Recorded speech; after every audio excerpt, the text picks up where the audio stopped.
जय हिंद दोस्तों, सैनिक समाचारों में आपका हार्दिक स्वागत है। सबसे पहले बात करते हैं रोज की तरह हेडलाइंस की। ये है मोदी जी का परिवार, यानी इस बार अलग नारा है मोदी का परिवार। और सैनिक जहां पर आप देख रहे हैं चीनी भाइयों का जी खातिर कर रहे हैं और उसमें किसी ने लिखा है अब मोदी का परिवार है और आगे देखिए होता है क्या। और खबरें करते हुए साथ से आज बात करूंगा 8वें वेतन आयोग 8th पे कमीशन की सुगबुगाहट, कितना होगा फिटमेंट फैक्टर और कब और कैसे और लागू होगा दोस्तों, इसके बारे में चर्चा करेंगे। और दूसरी बात कहूं, हाँ जी दोस्तों, एक और बैंक ने कहा मैं अब जवानों को दूंगा 30 लाख और 40 लाख रुपए, उसका भी खबर करूंगा। और दोस्तों ऐसा है प्रशासन के शहीद स्मारक के नाम पर लाखों का घोटाला और घपला, यानी हमारे सैनिकों ने उठाई मांग और सरकार को दिखाया नीचा के शर्म करो। यानी खबर करते हुए साथ सबसे पहले आप ये वीडियो देखिए, अरुणाचल का वीडियो आपने देखा होगा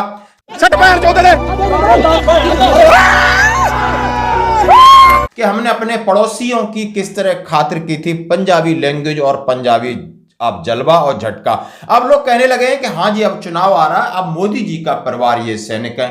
और बिल्कुल यानी बातें यानी जैसे कि कांग्रेस पार्टी सैनिक की वेशभूषा में हमने आपको दिखाया, अब यहां फिर सैनिकों के आसपास आपको ये सारी राजनीति समझ में आ जाएगी आगे होता है क्या। चलो बात करते हैं राजनीतियों की बातें। अब मैं बात करूंगा 8वें वेतन आयोग में क्या होगा फिटमेंट फैक्टर, कितनी बढ़ेगी सैलरी, कब होगा या नहीं होगा, इसके ऊपर अब सुगबुगाहट यानी बहुत सारे न्यूज़पेपर और चर्चा का विषय बन गया है। हर एक बहुत सारे चैनल में हमारे दोस्त हमारे भाई इसके ऊपर अपना प्रकाश डाल रहे हैं। लेकिन इसका तथ्य क्या है, ये कितना इसका बेसलेस है या कोई इसके ऊपर इमारत खड़ी होगी, इन जो खबर है जो लगातार आ रही इनका हम जरूर पोस्टमार्टम करेंगे दोस्तों। यानी क्या है उद्देश्य, वर्तमान स्थिति क्या है, यानी इसका संभावित कार्यान्वयन कब होगा, समय सीमा क्या होगी, यानी सारे सवालों के जवाब। वेतन वृद्धि क्या होगी, भत्ते की वृद्धि क्या होगी, और उन्होंने कहा है कि फिटमेंट फैक्टर क्या होगा। 8th pay commission all you here to know about this guidelines के बारे में किसी ने लिखा है 8th pay commission dated 2024 update, इन्होंने क्या है इसके अपडेट क्या है। और मैं आपके साथ इन सब खबरों के लिए बात करता हूं कि कहा गया है कि 8वां वेतन आयोग की तारीख, इसे कब लागू किया जा सकता है और इससे क्या होंगे फायदे, ये आपको देख सकते हो 12 मार्च की खबर है। 8वां वेतन आयोग कब जारी होगा, यानी भारत सरकार का जो वेतन आयोग है 2024 में स्थापित किया जाना चाहिए था 8वें वेतन आयोग ने, यानी एक इन्होंने कहा है कि अंदर से सरकार इसकी तैयारी कर रही है। ये बात पुख्ता है कि इंटरनल इसकी प्रिपरेशन पूरी हो गई है, सरकार अपने बाहर पत्ते नहीं खोल रही है। मैं मूल आधार बताऊं कि 8वां वेतन लागू हो या ना हो, या आपको किसी 50% मर्ज हो या ना हो, लेकिन आपकी समय से पहले पे और पेंशन में संशोधन होगा। ये आप बात समझ लो, समय से पहले यानी 1 जनवरी 2026 से पहले होगा। और किस तरीके से उन्होंने क्या क्या इसके लिए बताया जरा बातें हैं। 8वां वेतन आयोग है क्या, सभी केंद्रीय सरकार के कर्मचारियों राजस्व भत्ते पेंशन लाभों को संशोधित करने के लिए 2020 में 8वें केंद्रीय वेतन आयोग की नियुक्ति की घोषणा की गई थी। 8वें सीपीसी प्रासंगिक सरकारी कर्मचारियों को 5 वर्षीय वेतन योजना के संशोधित लागू करती है, जो 1 जनवरी 2021 से प्रभावी थी पहले का। अब 8वें वेतन आयोग का अवलोकन इन्होंने कहा है कि 2023 में इसका ड्राफ्ट लगभग तैयार किया गया है। आयोग की घोषणा 2024 में साल होगी और इसका जो ड्यू डेट है 2026 है। 8वें वेतन आयोग की तारीख के बारे में हमने आपको बता दिया कि 10 साल के अंतर के बाद आधारित है, लेकिन इसकी औपचारिक घोषणा नहीं हुई है। इसमें कर्मियों के उन्होंने कहा है 7,20,000 से 7,25,000 तक, इतना एक एस्टिमेटेड भी बताया कि इतना सब कुछ पैसा निकलेगा। 7वां आयोग 1 जनवरी 2026 से प्रभावी है। इसके लिए कौन कौन सी योग्यताएं, अनिश्चित पात्रता के लिए बताया। 8वें वेतन आयोग के लाभ क्या होंगे, जैसे उन्होंने कहा कि न्यूनतम वेतन में बढ़ोतरी होगी, अधिकारियों का काम और उनका भी ज्यादा होगा, कार्मिक बेहतरीन जीवन के लिए धन में सक्षम होंगे, हाथ में पैसा होगा, यानी आपकी आर्थिक स्थिति सुधारने के लिए जो भी पे डिपेंडेंट लोग हैं उनके ऊपर सुधार होगा। वेतन मैट्रिक्स उन्होंने कहा 8वां वेतन आयोग मैट्रिक जनवरी 2026 में लागू किया जा सकता है, महत्वपूर्ण अवधारणा। उन्होंने तमाम इस तरह की अटकलें लगाई। अब मैं सीधा बात कहूंगा कि इन्होंने किस तरह की वृद्धि किया, इसके ऊपर बात करूंगा। इन्होंने बोला संभावित फिटमेंट फैक्टर 2.57 और 2.62 के बीच हो सकता है, इसके ऊपर जरूर बात करेंगे। जैसे अभी आप अभी आप जितनी बेसिक सैलरी ले रहे हैं, बेसिक सैलरी, यदि आप फौजी है तो उसमें एमएसपी हटा दीजिए, वो अलग से संशोधित हो गया, उसी रेट में संशोधित होगी, वो क्लियर बात है। दोनों को लगा लीजिए, आप दोनों को लगा लीजिए, लगभग लगभग आप समझ सकते हो कि एक सिपाही है जिसकी 15 साल सर्विस है, और आप समझ सकते हो उसका लगभग लगभग जाके 35 से 36 हजार होता है, यानी 36,000 होता है आपका एमएसपी मिलाने के बावजूद।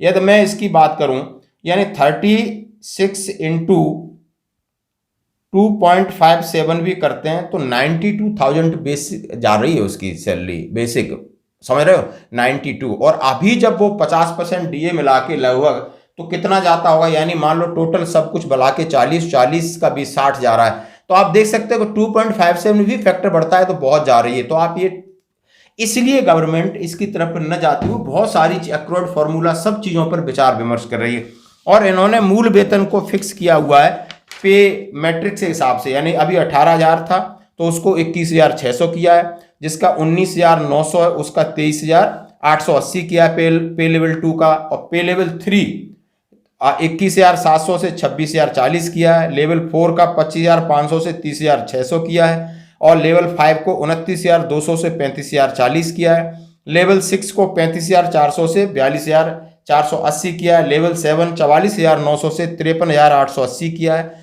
और लेवल 8 47,600 से 57,120 किया है। यानी जैसे जैसे आपका लेवल बढ़ रहा है वैसे वैसे आपको ज्यादा फायदा हो रहा है। यानी फिर ये जो कर्मचारी हैं पे लेवल 1 से लगा करके 7-8 तक, हम लोग उसी में आते हैं, लगभग 3, 4, 5, 6 की हमारी लाइफ रहती है, इनको इनसे बशर्ते जो ऊपर जितना जितना जितना जा रहा है, जैसे पे लेवल आप 13, 14 पर हमारा फर्क पड़ रहा है, मान लो 3,000, 4,000, 5,000, 6,000, 7,000, तो जैसे लेवल अप जाएगा, जैसे अधिकारियों की बात करूंगा उनका 10,000, 15,000, 20,000, इस तरीके से लेवल में फर्क पड़ रहा है। और क्या होगा फिटमेंट चीजें वो आगे देखने वाली बात है दोस्तों, जो हमने आपके साथ शेयर किया।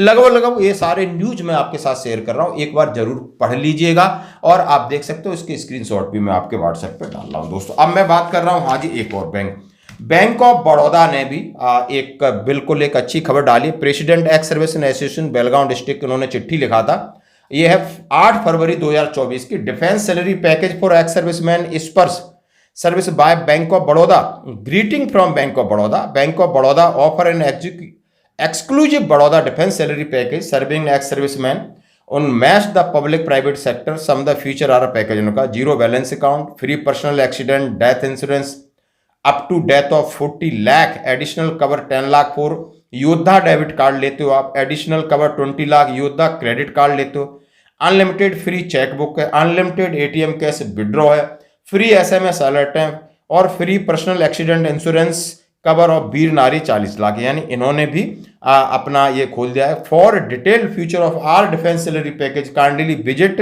उन्होंने www बैंक ऑफ बड़ौदा एक साइट दी है, ये लेटर आपको मिल जाएगा।